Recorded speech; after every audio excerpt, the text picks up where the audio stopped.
আজান বন্ধ নহয়। আজানৰ শব্দই কাৰো ক্ষতি নকৰে। লাউড স্পীকাৰত দিব পাৰিব আজান। মৌলিক অধিকাৰক বিঘ্নিত নকৰে আজানে।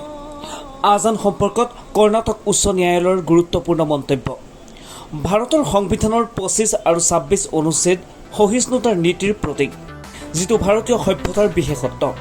সংবিধানৰ অনুচ্ছেদ 25-এ মানুহক তেওঁলোকৰ ধৰ্ম মুক্তভাৱে স্বীকাৰ আৰু প্ৰচাৰ কৰাৰ এক মৌলিক অধিকাৰ প্ৰদান কৰে। ৰাজহুৱা আদেশৰ যত্ন ল'ব লাগিব।